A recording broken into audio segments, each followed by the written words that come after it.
Chennai Star One Tamil. கோமுவும் 7 மகன்களும் கதை. ஒரு அழகிய பசுமையான கிராமம். எங்கும் மரங்களும் வயல்வெளிகளும் நிறைந்து மிகவும் செழுமையாக இருந்தது. அந்த ஊரில் ஒரு விவசாயி வசித்து வந்தான். அவன் பெயர் கோமு. கோமுவுக்கு மொத்தம் 7 மகன்கள் இருந்தார்கள்.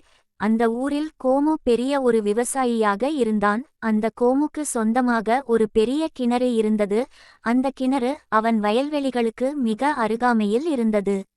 அவன் வயலில் நெற்களும் கோதுமை மணிகளும் மற்றும் தானியங்களும் பயிர் செய்து இருந்தான். கோமுவின் 7 மகன்களும் அந்த ஒவ்வொரு வயல்களையும் பாதுகாத்து வேலை செய்து வந்தார்கள்.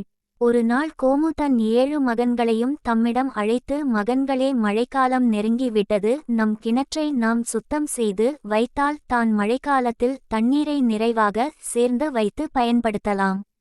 எல்லோரும் ஒரு முகமாய் அப்படியே செய்கிறோம் அப்பா, இதெல்லாம் எங்களுக்கு மிகவும் எளிமையான வேலை என்று எல்லோரும் ஒருமித்த குரலாய் சொன்னார்கள்.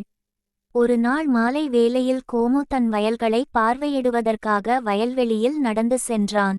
கோமு தன் வயல் வரப்புகளில் நடந்து சென்று கொண்டிருக்கும் பொழுது கிணற்று அருகே தன் மகன்கள் பேசிக்கொண்டு இருப்பதை கவனித்தான். அவர்களுக்குள்ளே, நீ கிணற்றை முதலில் சுத்தம் செய், நான் அடுத்தது சுத்தம் செய்கிறேன் என்று அவர்களுக்குள்ளே பேசிக்கொண்டு ஒற்றுமை இல்லாமல் இருந்தனர்.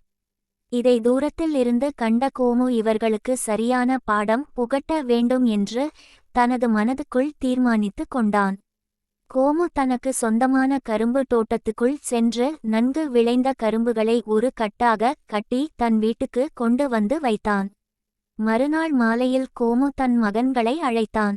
அப்போது கோமு தான் கொண்டு வந்த கரும்பு கட்டுகளில் இருந்து 7 கரும்புகளை எடுத்து 7 மகன்களின் கையிலும் ஒரு கரும்பாக கொடுத்து, இதை உடையுங்கள் என்றான். ஒவ்வொரு மகன்களும் மிக விரைவாக தன் கையில் இருந்த ஒவ்வொரு கரும்புகளையும் உடைத்தனர். பின் கோமு கட்டு கரும்புகளை எடுத்து வந்து ஒவ்வொருவரையாக கூப்பிட்டு, இதை உடையுங்கள் என்றான். ஒவ்வொருவரும் வந்து முயற்சி செய்தார்கள். அவர்களால் கட்டுக்கரும்பை உடைக்க முடியவில்லை. கோமு தன் மகன்களிடம், ஒவ்வொரு கரும்பாக இருக்கும் பொழுது அதை நீங்கள் எளிதாக உடைத்து விட்டீர்கள், கட்டு கரும்பாக இருக்கும் பொழுது அதை உடைப்பது உங்களுக்கு மிகவும் கடினமாக இருந்தது. இதுபோலத்தான் நீங்கள் அனைவரும் ஒற்றுமையாக இருந்தால்தான் வலிமையாக இருப்பீர்கள் என்றான் கோமு. அன்று முதல் அவன் மகன்கள் தங்களுக்குள் ஒற்றுமையாக இருந்தார்கள்.